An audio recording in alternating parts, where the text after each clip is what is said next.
please welcome Dr. Shellshear.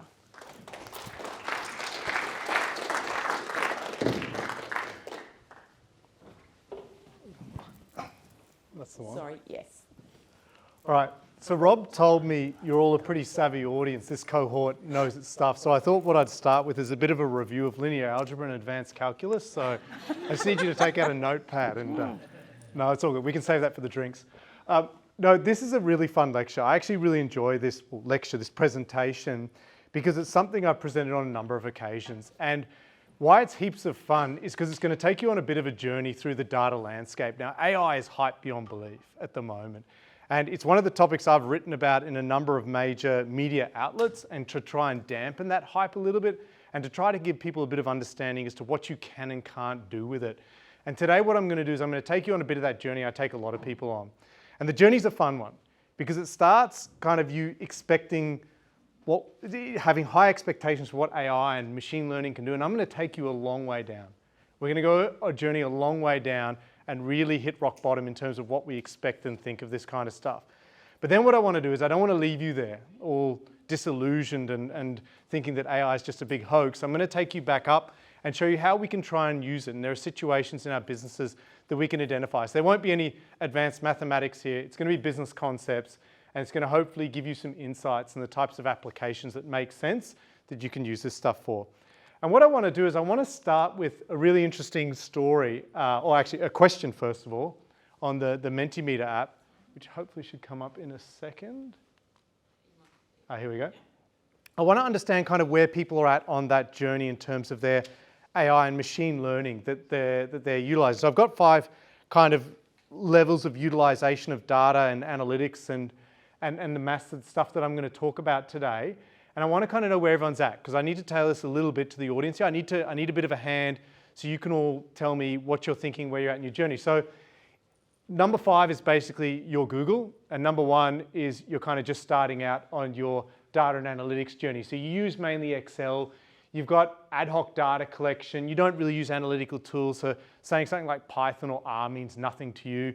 Talking about a regression model is what they do in university, not what you do in your business. That's 1. And then 2 is like you're kind of starting to use your BI tools, maybe your Tableau, your Click, your Power BI, and that kind of stuff. And you're getting some data and you're utilizing that to help you make decisions. Number 3 is you're actually building data warehouses and lakes, and you're collecting decent quality data, and it's helping you make decisions in your business. So you're using that to drive decisions. Let's say how much money you should spend on a marketing channel, what roster you should put people on, which shifts they should work, which vehicles should deliver these goods, where you should travel and how you should save money. Then we've got other ones further down where you have different data stores for different users. So you have a head of data and analytics, you use advanced analytics for decision making. So it's really a core part of your business. You can see the value it creates. You've read the McKinsey study that say that those companies that use analytics and similar tools experience 8 to 10% profit growth over other companies on the stock exchange. Or in the final case, you've got data as a strategic asset, which is number 3 on this list at the moment, used across all activities. And you've got a unique data capability in your organization. You really see this as a competitive edge, and that's kind of the 5 different levels, with the first one, as usual, probably being the most common. So what I'm going to do for those of you who are in number 3, even the most advanced, you'll get something out of this, looking at further applications where you can go. But probably this talk is mostly tailored for people in the first, the second, and at the moment, number 4. So first, second, and fourth on this list here. So that's what we're really going to address today. So for you in the 3rd and 5th, you can sit back and we can have the maths chat later on. I want to start with an interesting study, a really fascinating study. It happened in 2007. It was published in Science, and it rocked the scientific world. It stopped everyone in their tracks. It basically stopped globally the scientific discourse. Everyone stopped when this came out, because it was a study carried out by a team at the Humboldt University, Berlin, where they finally wanted to put to rest the question of nature versus nurture. Which is more important? Which one really matters? Because these debates rage on all around the world. Everyone's got an opinion on this. Everyone in this room would have an opinion. That's why there's no question on this. This is just something that is what everyone loves to opine on. And what they did is they said, we want to solve this once and for all. We want to figure this thing out. And they found this unique animal, this unique invertebrate here, the marbled crayfish. It was a German group, so they call it Marmorkrebs. And the marbled crayfish does something really fascinating that no other being on the planet does. When they produce offspring, those offspring are genetically identical. So if you go and sequence the genome, you go and sequence their DNA, it is the parent and the child are identical. So what this team saw is they saw this unique opportunity to answer this question, because you can see how they're going to do it. Basically, if you've got the same genetics as your parent, or if this group of marbled crayfish have all the same genetics, then by raising them differently or trying to treat them differently, we can figure out whether it's nature versus nurture. So what they did is they said, no, we're going to go one step further. We're going to see if either of those things even matter. Does nature and nurture even matter? Or is there a third unknown fundamental thing going on in the background that's fooled us all these years? And that's what they discovered. So when they went in and they looked at these marbled crayfish, and they had genetically identical marbled crayfish, and they put them in identical tanks with identical food and identical growth development and growth situations, what came out the other end, identical conditions, were these crayfish that varied dramatically in size, form, lifespan, fecundity, color, everything. They varied hugely. We held nature constant, we held nurture constant, and what came out the other end was unrecognizable. It was incredible. It stopped the world. The nature and nurture debate, both of them fell off their hamster wheels and didn't know where to go from there. It was just a moment where everyone stopped and they were just like, wait a second, what is going on here? It's like we've discovered a new force of gravity or something. There's just something unexplainable in here. And it created this massive discussion around what's going on here, what can we do, what can we control? So I want you to park this thought for a moment, because it's key to what I'm going to talk about. Because when we have these types of systems that are complex, that have many interacting factors, and biological systems are like that, and they're part of things that we call complex systems, it doesn't matter how much we try and account for. If we try and control all the variables, things are going to come out of it that we just don't know about. And examples of these kind of complex systems are things like organizational dynamics, markets, biological systems, all these kinds of things where we struggle to isolate cause and effect, because this study really went to its core. What is cause and effect, and how are the two related? How can we separate these things out? And in the type of systems that you might have heard of chaos theory or complexity theory, where this reigns true and it's the dominating factor, there's so much variation that if you try and build an AI system or a machine learning system, they may be rendered useless. Even if you can determine all the variables that matter, even if you understand the base states, you understand your nature, you understand your nurture, it still may be completely useless. So the question is, if you're facing a system like this and someone's trying to sell you a machine learning and AI system, what can you do? But I don't want to stop just there. I want to talk a little bit further about some other challenges we've got. So we've got a first problem around, let's assume that we could isolate nature versus nurture. Let's say we could account for all that variability. We could figure out what that hidden third force is that defines who we are, and we can model this. Okay, we're going to assume that. We're just going to say that that's something we're going to put out there. But then let's say if we go and do assume that, could we even understand the results we get? So let's say we build these models, and let's say we try and do this thing. And I'm sure a lot of you have read the international bestseller by Daniel Kahneman, Thinking Fast and Slow. It seems to be on everyone's reading list. And one of the things that Amos Tversky and Daniel Kahneman actually studied that a lot of people don't know about, that was part of their foundational work they did, was some work they did back in 1972. And I'm going to show you an example of this in a second, because it's absolutely fascinating. They went out to professional statisticians, so people who got PhDs in statistics, researchers that work in this field for years, and they wanted to understand how well do these people truly understand applied statistics. If I go and challenge them in a decision-making moment to make a decision, to make a call on something, how good will they perform? And these are people, they're not students at a university, they're people who have PhDs in statistics. Can they apply this to make a good decision? And what they showed was even professional statisticians, when people put simple questions to them and they try and challenge them on things that apply to people in industry day to day, that they struggle to draw correct conclusions from really simple first-year statistics questions. Right? These are professional statisticians. So if they struggle, if professional statisticians can't make sense of the data, what hope do we have? So I wanted to give you a really quick example here of what it looks like. One of their questions, this is famous, so if you've already seen it, you already know the answer. And I'm going to talk a little bit about this one too, my issues with this question. But let's just play with the example they had, right? So I've got this story about Linda.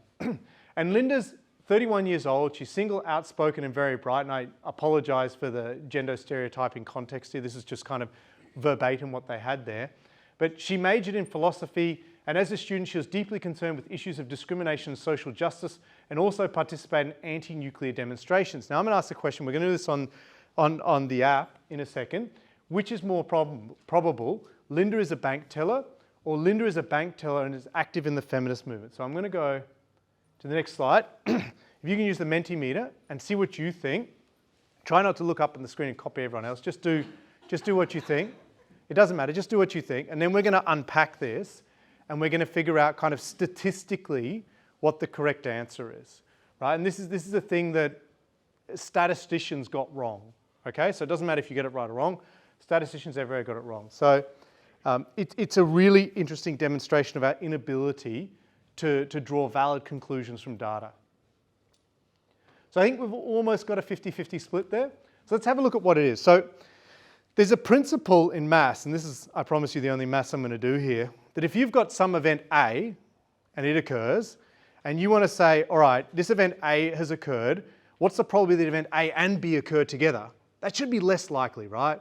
If A and B are occurring together, it should be less likely than just A on its own. So for example, Linda could be a bank teller. That's a lot of Lindas out there.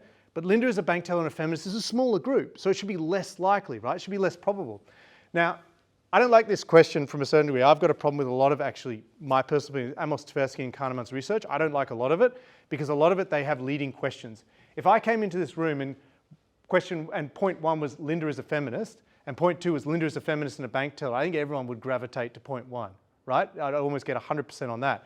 And so they've obviously structured this question to fool people. It's deliberate, and real life doesn't work like that always. But the reality is statisticians who should pick that up and not be fooled by that they got fooled by that. And people struggle to draw these kind of valid conclusions from data. So, all right, we've got two issues. Issue number one is we can't even map out all the complexity that exists. Issue number two is even if we could do that, we're going to struggle to interpret the answers. But we've got to move on, right? Real life doesn't have to be perfect. So let's assume we can get most of the variables important. We can figure out what to do, and we can keep going in that direction. But the problem is it gets worse, right? If you work in this field long enough, it's going to get worse. I told you we're going to go a long way down on this journey. We're not at the bottom yet, right? We're going to keep going. And the problem is it gets even worse than this when you're on this journey. So when Kahneman and Tversky published their research, behavioral everything exploded everywhere. There's behavioral finance, there's behavioral game theory, there's behavioral operations research, there's behavioral economics. What was the answer? The answer was Linda is a bank teller. Okay. It was number one. So ever since that research was carried out, there became an explosion of interest in this field. And there's been many books published on it. And you can read Numbers Game, Data Detective, and all sorts of things like that. And not only did they show that we have problems with that simple statistics, we can't even put the numbers in context. We believe results without demanding further evidence. If it's in this newspaper, that means it's got to be true. We see patterns where there's randomness. We have all these challenges with making sense of this data. Now, what comes and undermines that even further is that the scientific establishment suffers from this itself. If you've been keeping an eye on things, and Daniel Kahneman recently released a major revision to his Thinking Fast and Slow. So if you haven't read the latest version, he actually took out a whole chapter because he said this whole chapter was wrong. The research that we did there, and it was the framing effect where people went in and they did a study and they talked to people about being old and they measured people when they left the room and the people that had read the stuff about being old walked slower than the people who hadn't read the stuff and walked faster. He said it's all rubbish. He said the psychology research later on has shown it's rubbish. And that's led to something called the replication crisis, which means that if we're going to go out there and even try to use this information to make this decision, we struggle. So these researchers are even beyond the ability to draw those conclusions. They're getting things wrong themselves and they're publishing about other people getting things wrong. And Daniel Kahneman, who's writing, these people can't do this, but I can't do it myself. So it's kind of almost an ironic situation that we're getting ourselves into with some of the challenges around utilizing this data. Now, we're going to shift gears here for a moment because we're only at the tip of the iceberg, right? How bad this gets in a lot of situations. And we're going to move to the business side of things. And so, all right, even if we could map all the variables, even if we could figure out how to utilize those decisions, we've got some problems. If you build these tools and try and implement these tools in your business, people probably won't even want to use them. And there was some really fascinating research that came out a little while ago, and I know the replication crisis, that tried to investigate why. Let's say you're a big business, you're reaching a certain scale and you realize that you can't just keep making decisions ad hoc. Every person can't just keep making decisions based on what they think is best. You need to standardize things, you need to help people, and you need to inform them about the right way to make decisions. Now, a problem we've got is when we build these systems, and this is kind of my job at BRA, we go around, we build these systems for people all day long. We've got hundreds of these things that we've built for organizations over the years. So we've got a lot of experience doing this stuff. Is that even when we build these systems, we see people switching them off. We go, why did you switch this off, man? You just spent so much money doing this. It's clear in the business case that this will lead to a significant uplift in profit. You are going to get huge benefits. Why did you switch it off? You bought it, you paid for it, you wanted, you even came to us. I didn't come to you. You wanted this thing and now you've switched it off. And it's fascinating to watch the journey when people use these algorithms and see how they lose trust. A problem that you've got with the algorithms is they're not perfect, right? They're the same as human beings. We're not perfect. They only are as good as the data you feed them. Sometimes you feed them rubbish data and you don't know that. And you've fed them rubbish data. You've got this automatic ingestion of data and a whole heap of crap data's come through. And so the algorithms look at that crap data and go, oh, I know that. I'll give you this answer. And it's wrong. It doesn't know it's wrong. It just has spat out an answer as it should. And the problem is a human being sits on the other end of that and goes, wait a second, that's rubbish. That's wrong. You know, what's this algorithm telling me? That's got to be, that's wrong. This algorithm's wrong. And you get that happening a few times. People lose trust in it. And all of a sudden it's out the door. And this is a big problem. And what are they going to do? They're going to go back to the human way of things. And you look at the human way of things, but that human decision making is even worse. Why are you going to do that?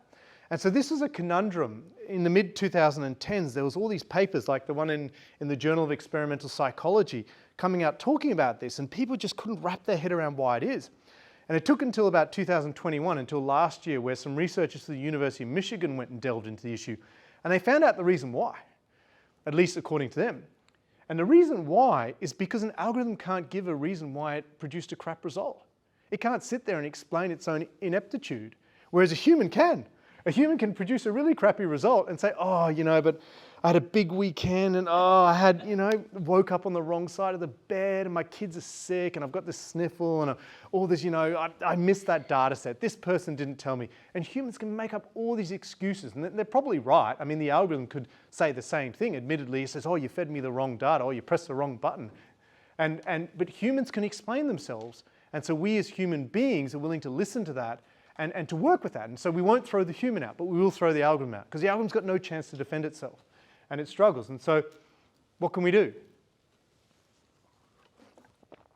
But let's say if you could get that even to that spot, and it delves into a further issue that we have when we want to use this ourselves or give it to employees to use, is that the way a lot of these systems are set up, these AI and machine learning systems are set up, is that rank and file employees don't trust them. They don't align with their KPIs. For example, we had a big system that we built for one of Australia's largest supermarkets. And it came into the executive, and the executive's kind of like, yep, we want some AI. I'm like, all right, what does that mean? And they're like, yeah, we want to do something better. And so, okay, we can do something better for you guys. And we went to the manager level, and the manager fleshed out a problem. And then we started building this system, and then it came to the frontline staff to utilize it. And this system makes things more efficient. So it utilizes the resources better. So it says you don't need 10 resources, you just need 8 resources of this thing. And the person looks at it and goes, holy crap, I'm going to lose 2 of my resources here. I actually need those 2 resources because if anything goes wrong, I'm going to be in trouble. And this system doesn't know that on a Monday, there's this problem with this thing here that leads to that problem. And these people go, well, I'm not going to do that because my KPI is to deliver on time in full every time. And this is risking me not hitting my KPI. I couldn't give a stuff about this big company's profitability or efficiency. That's not what I get a bonus on. I get a bonus on hitting my KPIs. And even if that means as a whole, as an organization, we're less efficient, I don't care because I get to take home my bonus. And so what you have is you have these systems that then conflict with employees who don't want to trust it. They don't want to be a part of it. They undermine it deliberately because it's not aligned with what they want to achieve. And what will happen is that people will then start ignoring the results of the system. They'll start making up reasons why they shouldn't use those results. They'll start looking at the metrics and saying they're the wrong metrics, and they're not the ones that they share internally. They're different metrics across different levels. And so you run into this plethora of problems, and it leaves us really in a conundrum, right? So we've built this AI system, which we know we can't get all the variables of interest. We know we probably won't even be able to understand the outputs. We know that the moment it makes a mistake, people are going to throw it out the window. We know that our people in our company won't trust it and they'll fight against us. So what do? You've all been sold on the AI hype. You've all been sold endlessly in papers that this is the way forward, but you're not told about some of the challenges that exist that we see on the front line every day. So we've got to kind of decide in these situations, like, what do we do? What are we even doing here? And I've given this presentation as a lecture at a number of universities, and I did one here at the University of Melbourne, the whole, the Master of Business Analytics students. And by the time I get here, they're all sitting there saying, can I get a refund on this? I'm not even sure if I want to be doing this anymore. And you get people really questioning kind of what's going on. But what we want to do is we want to analyze what are our options. So why are we doing this? Why do we believe that this AI and machine learning stuff's useful? Why do we even think that there's value to be had in this? Why are so many people buying into this? Why are these industries worth trillions of dollars? Why is Apple and Amazon and all these other companies worth hundreds of billions, if not trillions of dollars, built on the back of this story? How do they do it? So what we want to do is we've got to look at the options. So what are we dealing with here? Okay, let's take a step back. Let's forget everything I've said for a moment and just take a breath, take a deep breath and go, what kind of options do we have? Now, there's a number of ways of looking at this, and I've picked one particular way, and it's inspired by a person, Gary Klein, who wrote this awesome book, Streetlights and Shadows. And again, if you've read Daniel Kahneman, there's three different groups of thought that exist out there in this kind of psychology field of decision making. There's the Daniel Kahneman and Amos Tversky that look at biases and where people go wrong in their decision making capability.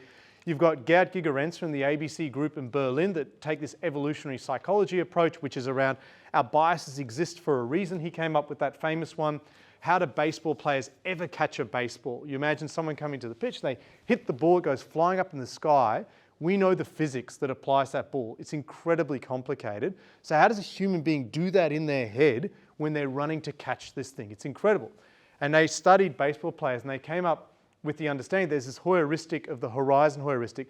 As long as the ball maintains its position in the sky as you're looking at it, then you just need to adjust your speed going towards or away from it so it stays in that one spot. If it drops, you're going too slow, you run faster. If it lifts, you're going too fast and you need to go back.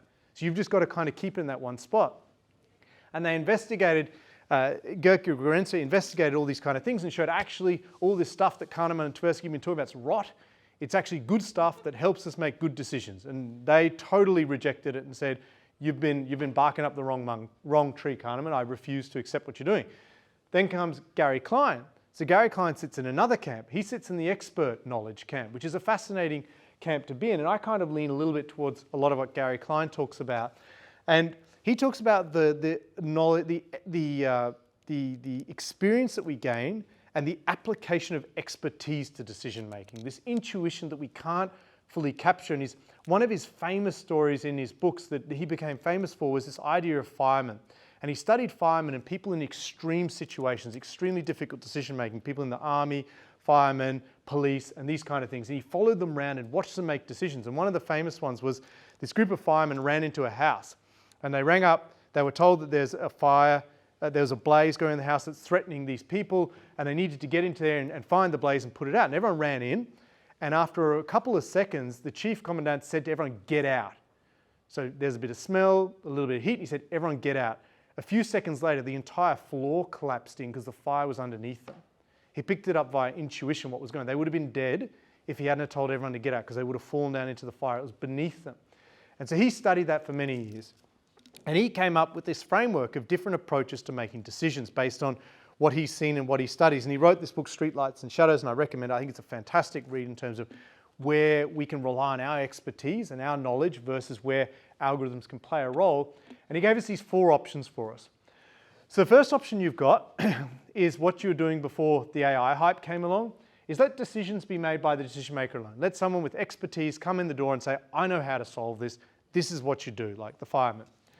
The next way you could go is you could say, all right, instead of the fireman making the decision on his own, he can run into that room with like a Google Glass on or something, and he or she can be supported by an algorithm or a system that looks at the situation and says, hey, I believe this is happening. Takes that input and goes, no, you're wrong this time, I'm going to do this. Or says, okay, that's useful, I think that's legit, I'm going to do that. And they're going to have their decisions supported by what people are doing. And an example could be you're making forecasts of your revenue going forwards, and you can just make up numbers as a team, or you could come up with some moving average model, or you could come up with some linear estimation of it, and you could say that's what I think it's going to be, and then potentially adjust your estimates based on that. The next step down is you've got a decision support system which has the final say where the human can be in the loop. So the human can provide input to the decision support system, and it can then make the final call button. So you just get to tell us, here's what I think, but then it runs off and does what it like. It can say, oh, that human doesn't know anything. I know better, I'm going to go do this. Or it can look at that, and we'll see some examples of that in a second, and make decisions. Then you've got the fully automated system. And maybe a good example of number 3 is like autonomous driving. We're going to be faced by this. All of us are going to be faced by autonomous driving systems in the future. In fact, who knows whether the next generations will need licenses or not.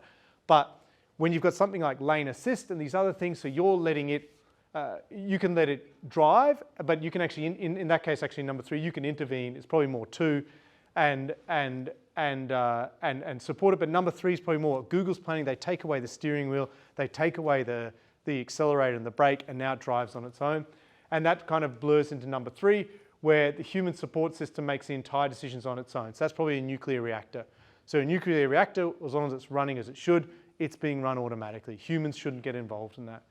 And so the question is which one of these perform best? Because that's the real options that we've got, right? If we reject a lot of this AI stuff, machine learning stuff, well then you've got to tell me which one of these 4 options do you think is best? And I want to spend the last part of this just talking through the reasons behind each one of them, and we can come to a decision as to when and how we can apply these things.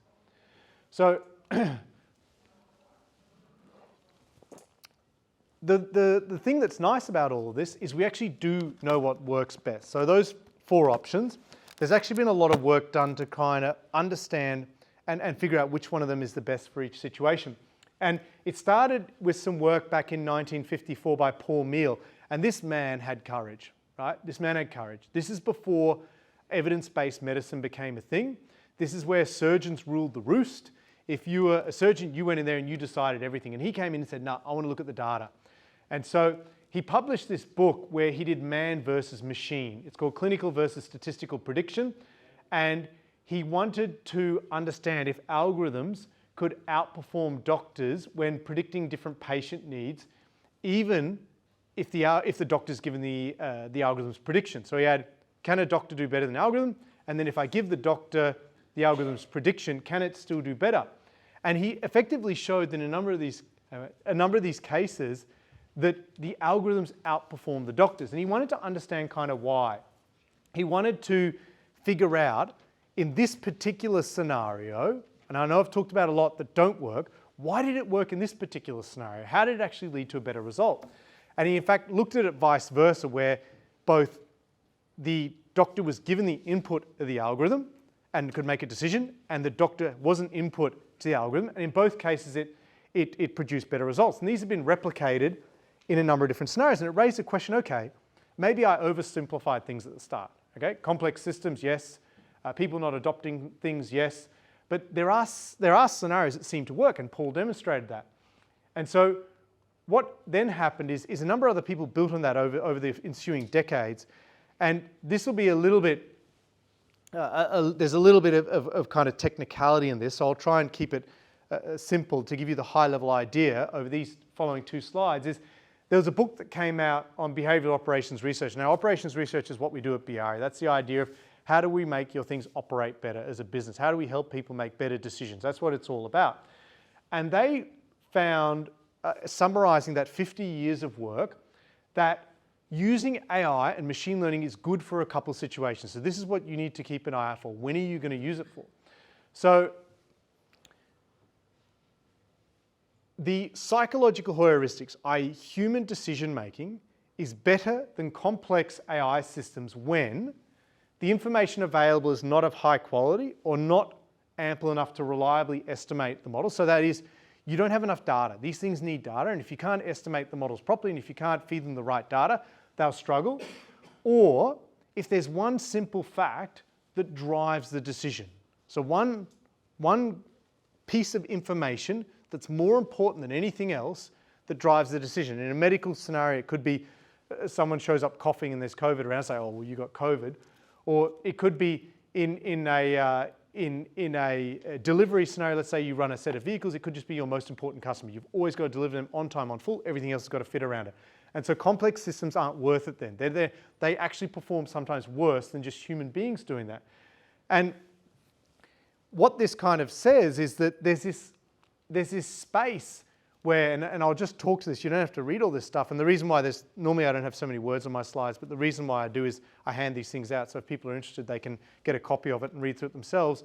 But the reason why they do is there's this sweet spot of complexity that these systems work on. You've got the too simple, and you've got the too complex, and there's these problems that what you could call are complicated, but they're not super simple, and they're not overly complex, that there's just, we don't know what's going on, the data's too uncertain.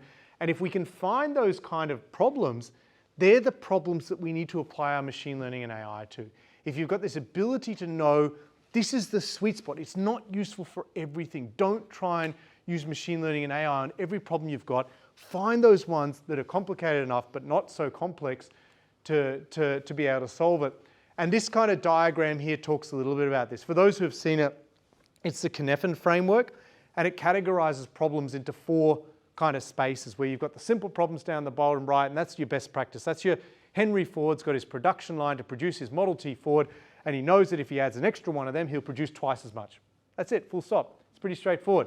But what happened was, and this is all back to, there was a famous research, or not a researcher, but a management science person called Frederick Winslow Taylor from back in the late 19th, early 20th century, who really focused on this and was trying to find those kind of best practice simple things. It led to those hierarchical organizations of the early 20th century that said, it's command and control, you down here don't need to understand what you're doing, just do it, be dumb, and just get it through. And that's the simple world. The world that we thrive in is that kind of complicated, where there's all sorts of interacting effects, where there's lots of things going on, where we can figure out the relationships, but there's so many of them that a human can't do in their mind.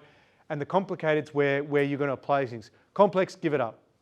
Forget it. Complex world is where there's all sorts of interactions. There are those markets, there are those biological systems, these kind of things. So the best we can do is serve up this data and try and use this data to make decisions as people and use these general principles around what to do. And then chaotic, you just don't want to be there.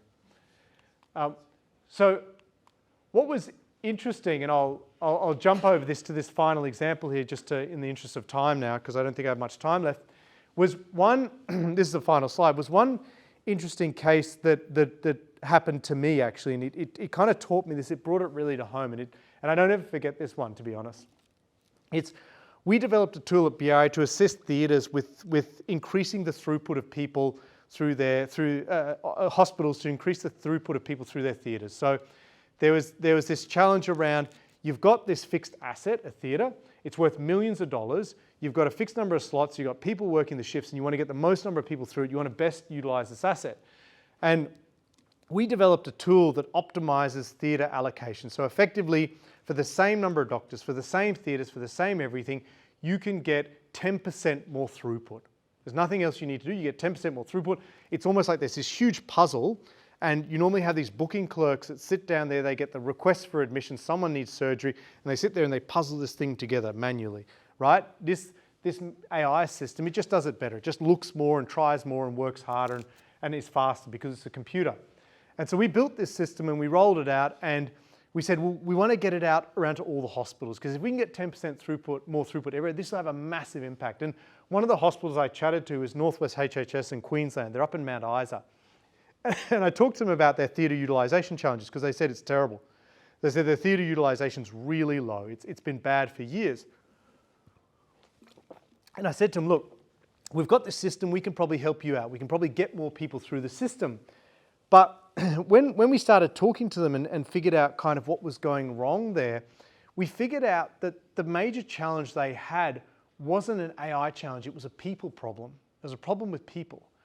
And the problem that they had was they had a lot of people that were no-shows, and this was causing a low theatre utilisation. The reason why they had a lot of no-shows is they have a large Indigenous community that they serve up around Mount Isa.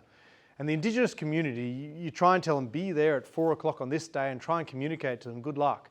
Like some of them might get it, some of them might say yes, but then if you understand a lot of it about the Aboriginal culture, you'll understand that that deadline has second priority over other things they might be doing. They might be going on walkabout and they have to do that, and they have certain things with their mob that they need to carry out that take higher priority. And so what they actually went and did was they solved this problem really cleverly. And they went and found a system where they had all the locals as backup for this system. So instead of just booking these people in, and if it was a no-show, they lost it, they created this secondary system of creating backups for every single person of an Indigenous background. And so what that went and did for them is it lowered the no-show rate to less than 10% from what was 60%. Huge improvement. And it blew anything out of the water that we ever could have done by fiddling around with the few people that did show up who are going to get their theatre appointments. And it was a massive success for them. And it really kind of brought back home that the concept that I'm trying to talk to you about today is that we need to find the right problems for our AI and machine learning. There's a lot of hype and there's a lot of things it can do. There's a lot of things it can't do either.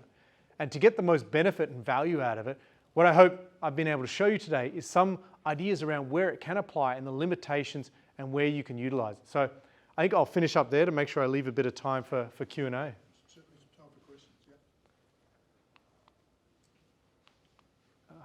That's the Streetlight and Shadow book as a recommendation. So, questions? Do I need to keep going to the? I'll skip this one. Any questions?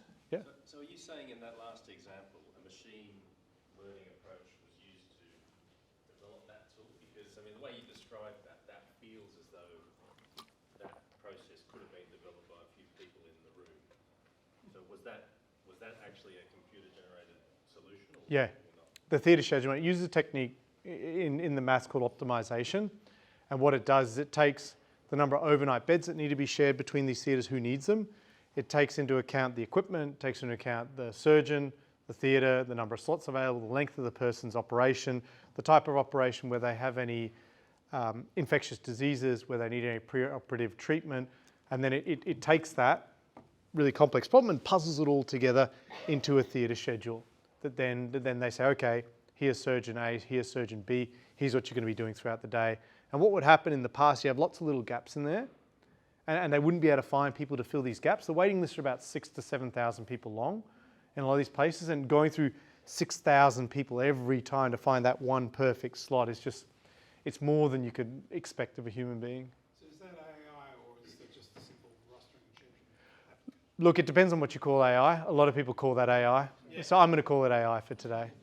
It's maths and algorithms and data. That'll do. Yep. Thanks anyway for that. It's great. I'm interested in two things. One is, how small can you go? Like talking from a business perspective. Yeah. What's the type of business that you talked about other reasons why you can't do AI, but one of them was about whether you've got enough data. Yeah. So how small can you go? So that's on the business side of things. Okay, I'll just leave it at that. Yeah, okay. Answer that question. Look, good question. How small can you go really depends on the problem. Unfortunately, I knew you didn't want that answer. It depends. But some problems, like forecasting problems, like let's say you're trying to forecast revenue, or you're trying to forecast demand, or you're trying to forecast these things, may not need a lot of data.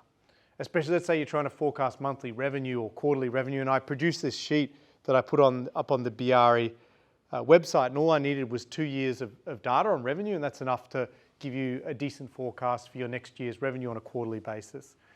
And so for things like that, it may not be a lot. For a lot of the optimization problems, it's also not a lot either.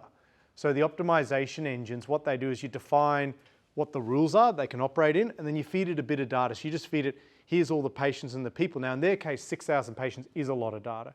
If they only had 100 patients, then that would be it. That would be all the data they need.